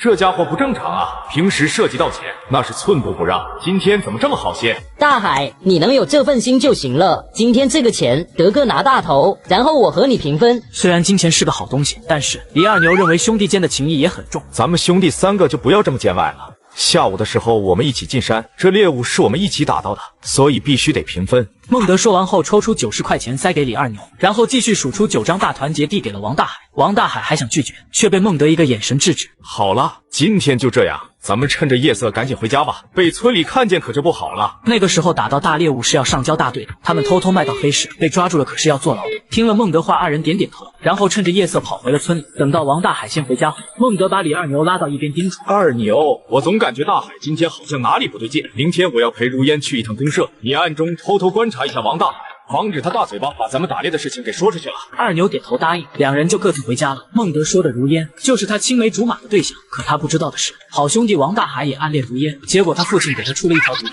撺掇孟德打大猎物，然后举报孟德卖黑市，这样孟德被抓走坐牢。如烟就是王大海。王大海回到家里后，立马把今天的事情告诉了父亲。大海，我再问你一遍，孟德确实把打到的猎物卖到黑市了？爹，你咋连我也不信啊？我说的千真万确，3只猎物，其中2只是孟德用弓箭射死的，剩下的狍子是二牛开枪打的，一共卖了270，还硬分给我90。太好了，孟德这次肯定会被抓进去。大海，明天咱们开始实施下一步计划。好，爹，我都听你的。村里有名的老寇突然请人吃饭，而且请的还是鲤鱼背面，就连做法都用的是盐津做法，并且副菜搭配了咸菜滚肉，吃了那叫一个皇帝老子不饥饿。就这一顿饭，对70年代的人们来说，简直就是一场满汉全席。更夸张的是，5毛1斤的散装老白干，他家足足准备了3斤多。这次我们家可是下了血本了。这事不成，我倒立起头。安排好饭菜，王强叫自己儿子王大海请来了客人，一个是王大海的大娘蒋美兰，村里有名的长舌妇；一个是王大海的发小李二牛，昨天才跟王大海一起进山打猎。吃饭的时候，王大海父子俩不断的给李二牛敬酒，一顿饭下来，李二牛足足喝了7、8两的白酒。他摇摇晃晃的离开了王大海家，看着李二牛的背影，王大海对着身旁的大娘说：“大娘，剩下的事情就交给你了。只要你帮侄子把此事办好，答应你的条件我都会做到。”一语说完，王大海从口袋里掏出一张大团结递了过去。大娘蒋美兰笑呵呵的将钱接了过来。大海，你放心，此事我绝对给你办得妥妥的。随后蒋美兰向王支书家走去，一路上只要碰到村民，她就会大声宣传。刚刚我听见李二牛说，孟德昨天下午在蛇山里打到了一只200多斤重的野猪，还有狍子和大灰狼。蒋美兰之所以这样说，是因为王强的儿子王大海一直暗恋村里的村花莫如烟，可如烟却和王大海的好兄弟孟德好，这让王大海内心十分嫉妒。于是他爹就给他出了一条毒计，撺掇孟德去山里打大型猎物，然后等孟德卖到黑市后，他们再利用大娘把消息散布出去。这样一来，孟德就会被抓去坐牢，王大海自己则可以置身事外。很快消息就在村里传开了，人们都义愤填膺，而孟德那边还在公社和莫如烟买东西，根本不知道好兄弟把他卖了。等到他回到村里时，三妹孟静早就等在村口等着报信。二哥，你咋才回来呀？孟静满脸焦急，气喘吁吁的来到了孟德面前。三妹，发生啥事了？二哥，你们3个昨天下午在山里打到3只猎物，卖了270块钱，这件事已经被村里人知道了。一听这话，孟德眉头紧皱。昨天晚上在黑市卖完东西，他的心里就隐隐的有点不安。村里人是怎么知道的？二哥，是李二牛说的。不可能，二牛是我的好兄弟，不可能往外说。是李二牛喝醉了说出来的，正好被那个蒋美兰给听见了，然后就传得全村人尽皆知了。三妹，你说的蒋美兰是王大海他大娘吗？孟静点了点头。孟德叹了口气，结合之前分钱时王大海的异常表现，再加上蒋美兰是他大娘，孟德认为此事绝对和王大海脱不了干系。行，我知道了，咱们现在就回村，此事我会处理好的。孟德大步向村里走去，不多时他就来到了王支书家的院门口，只见周围聚集了很多人。李二牛，你给我清醒点，最好把昨天晚上发生的事一五一十的说出来，否则别怪我们对你不客气。我不知道发生了啥，我啥都没说。昨天我们和德哥在山里只打到了一只兔子。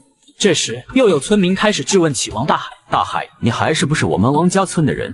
蛇山上的所有猎物，包括一草一木，全都属于我们所有社员的。你姓王，却联合2个外姓人，偷偷把山上的猎物弄到黑市去卖，此举行为非常的可恶。如果你还不老实交代，别怪我们姓王的把你们家逐出族谱。对，山上的所有东西都是我们社员的，必须得平分。为什么你们3个私下里偷偷卖掉，把钱给分了？围观的村民是义愤填膺，纷纷指责着王大海和李二牛。叔叔、婶子、大爷们，此事真的与我无关，我没有打到猎物。王大海不断地为自己辩解。这时，他的父亲王强走了出来。大海，事到如今，你就不要再顾及兄弟之情了。紧接着，王强又对着所有村民解释：刚刚在家里，大海已经把事情的来龙去脉跟我说了。他们3个昨天下午在蛇山里确实打到了3只猎物，想弄到县城的黑市，一共卖了270块钱。我家大海没有说谎，那3只猎物真不是他打的，是孟德用箭射死了2只，剩下的1只是二牛开枪打的。到了县城的黑市，是孟德扛着3只猎物进去卖的。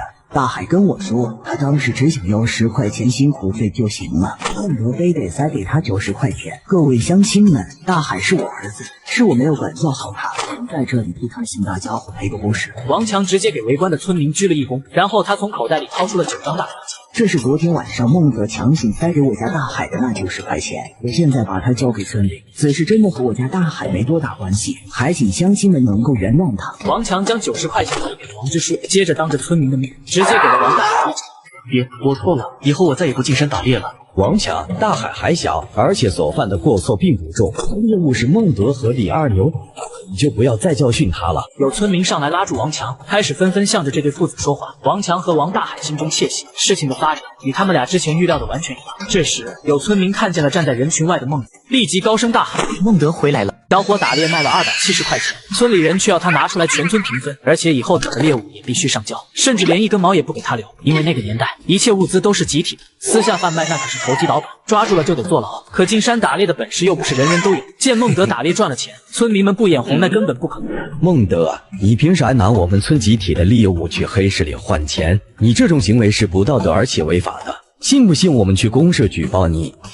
就是打到猎物应该分给我们所有社员，你凭啥和李二牛私下平分？村民不停地指责着孟德，孟德没有回应，他神色如常，随后偷偷瞥了一眼王之书，只见王之书满面愁容，私自打猎售卖，这事处理不好，孟德这辈子就算完了。看见孟德回来了，和他一起打猎的李二牛急忙走了过来。德哥，我就是中午在大海家多喝了2杯，但我好像并没有在外面乱说，我真不知道，怎么就被人知道了？此时的李二牛非常自责，他一直以为是自己喝醉酒，不小心把他们打猎的事情泄露了出去。二牛，你中午是在王大海家喝的酒？上午大海来找我，非要请我去家里喝2杯。这时王大海也走了过来，他也是孟德的好兄弟，而且打猎的事也有他的参与。德哥，对不起，我是真不想往外说的，但全村人都已经知道了，而且我爹他胆小。王大海表面上是在自责道歉，但却委婉地将责任推给了李二牛。孟德摇头苦笑，他好心好意想带着兄弟赚点钱，结果对方不领情就算了，反而耍心机的想要来对付他。原来真正泄露消息的就是这个王大海，打猎的事情也是他撺掇，目的就是为了陷害孟德。等孟德被抓去蹲巴黎子，他就可以把孟德的女朋友抢过来。王大海肯定不是为了钱，那他到底为了什么呢？孟德一时想不明白，此时一旁的女朋友莫如烟拉了下他的衣服。孟德，此事到底咋办呀？忽然，孟德发现王大海偷偷地瞥了一眼莫如烟，虽然只是一闪而过，但孟德还是从王大海的眼神之中看出了嫉妒和一丝厌恶。难道是？怪不得之前有几次王大海看如烟的眼神不对劲。此刻，孟德终于明白王大海这么做的目的。冷笑过后，孟德再次看向王大海，他没有选择拆穿，因为对方肯定会死不承认的。孟德抬起右手拍了拍李二牛的肩膀：“二牛，此事不用放在心上，我知道你是无辜的。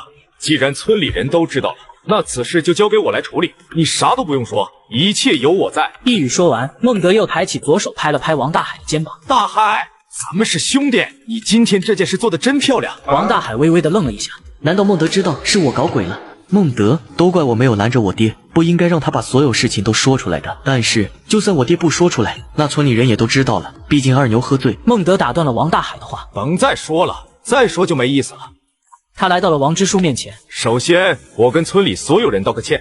昨天下午，我们确实在蛇山里打到了3只猎物，过程还是蛮凶险的，尤其是王大海和二牛，差点被狼给咬到了。3只猎物一共卖了270块钱，是我弄到黑市里去卖的，而且3只猎物也全部是我一个人打到的，此事与其他人没有关系。王叔，事情的经过就是这样，你看此事该如何处理？孟德意味深长地看着王之书，他相信对方肯定会拿出一个合乎情理的处罚标准。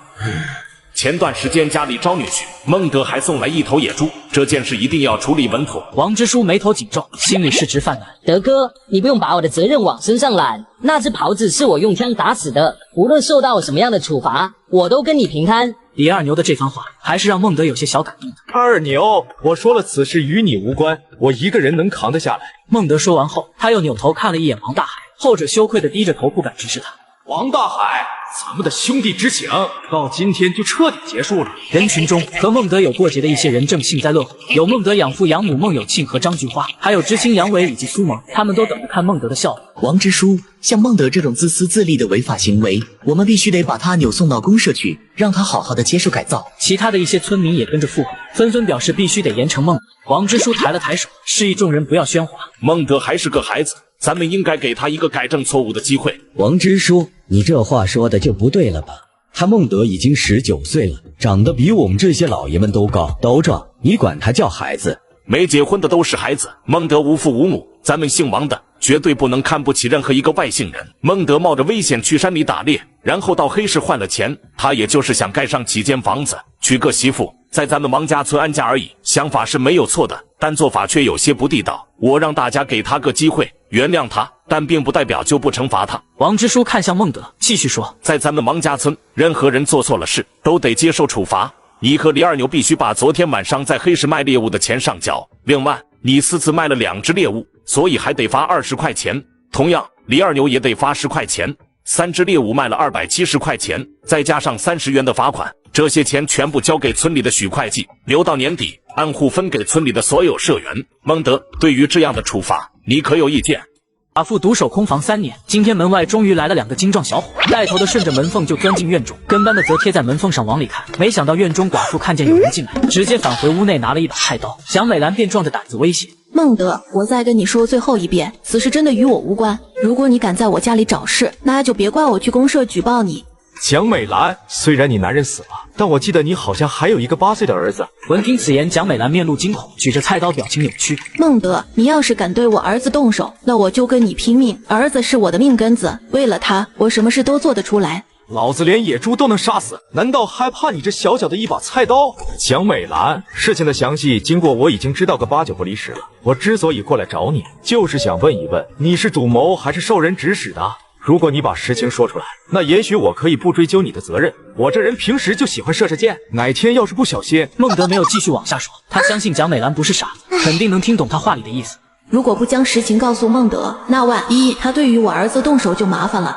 孟德，如果我跟你说了实话，那你真的能不追究我的责任吗？孟德微微点头，得到对方保证后，蒋美兰这才把事情真相说了出来。原来，为了和孟德抢女朋友，王大海听了父亲的毒计，撺掇孟德进山打猎，而后卖到黑市赚钱。他再邀请蒋美兰上门吃饭，用酒把另一个好兄弟李二牛灌醉。等到饭局结束，蒋美兰就跟在李二牛身后，逢人就说孟德打猎偷卖到黑市，想要坐实孟德投机打捞的罪名，没想到被村支书给按了下来。为了调查背后主使，孟德这才找上蒋美兰家。孟德，我所说的都是真话。王大海是我侄子，他苦苦哀求我，所以我才帮他撒了个谎。你要是想找麻烦，就去找王大海，此事真的与我无关。孟德不再理会蒋美兰，他转身来到了院门口。都听见了没？此时在门口偷听的李二牛点了点头，他是做梦都没有想到，陷害他的人竟然会是好兄弟王大海。这个没有良心的东西，我现在就去找他算账。握紧拳头，李二牛向王大海家走去。而就在孟德和李二牛在蒋美兰家问话时，王大海和父亲王强也在商量下一步计划。这次没在村里扳倒孟德，王强心里是100个不服气。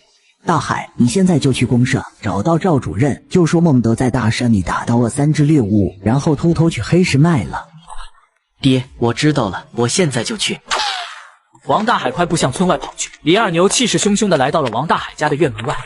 王大海，你个狗叛徒，给我滚出来！李二牛是一肚子怨气，他实在不能接受好兄弟背叛的事实。王大海，老子把你当兄弟，你却把我当成了替罪羊，赶紧给我死出来！李二牛，你个小王八蛋，是不是活腻了？王强提着一根1米多长的木棍，从院子里走了出来。王强，老子就是活腻了，赶紧把你那叛徒儿子给我喊出来！以前上门那都是喊叔的，这一次李二牛直呼王大海父亲的大名啊！老子是你的长辈，你不喊叔就算了，竟然还骂上门来。李二牛，你是不是以为我不敢用这木棍捶你？王强说完后，快步向前，并举起了手中的木棍。李二牛没有后退，他也已经做好了随时出手的准备。这时，田红霞急忙拽住了想要动手的王强。当家的有话好好说，不能打架。还说个屁呀！人家都骂上门了，今天老子必须得让他流点血。王强一把推开田红霞，然后继续手拿木棍向李二牛冲去。因为先前的叫骂声很大，此时已经有村民前来围观了。抬起左手挡住了王强挥过来的木棍，孟德则神色如常地站在边上看着热闹。怎么不见王大海出来？这时，王支书跑了过来。事情不都处理好了吗？你们又在这闹啥？王支书看了看站在不远处的孟德，他认为肯定是孟德让李二牛来找事的。孟德嘿嘿一笑，摊了摊手，表示此事与他无关。永年哥，是李二牛要动手打我。哎呦，光天化日的，你撒起谎来，真的是一点都不脸红呀！王支书，是王强先用木棍打我的，围观的村民全都看在了眼里。不信的话，你可以问问他们。那也是因为你先上门辱骂，所以我才拿木棍阻止你的。王大海造谣诬陷我，我是来找他算账的，我没有辱骂你们家。王强，我是在你家喝醉了，但一路上我啥都没说，回到家我倒头就睡，你就不要再嘴硬了。蒋美兰已经全都招了。闻听此言，王强面露惶恐。蒋美兰是他的亲大嫂，没想到这个寡妇竟然出卖了他。随后，李二牛开始对着围观村民诉说着王大海与蒋美兰是如何一步一步陷害他的。王强，今天是你先动手的，就算是公安来了，也是你理亏在先。你儿子王大海联合蒋美兰诬陷李二牛，他找上门来理论，这也算是情理之中。虽然我们都姓王，但在咱们王家村，所有人都得遵纪守法，不可以目无王法去欺负外姓人。就这样，在王支书苦口婆心的劝说下，王强不敢再说什么。与此同时，王大海一口气跑到了向阳公社。赵主任，我是王家村生产队的，我有一个情况要向你反映。我们生产队的孟德偷偷将打到的3只猎物弄到县城的黑市卖了270块钱。什么？你再说一遍。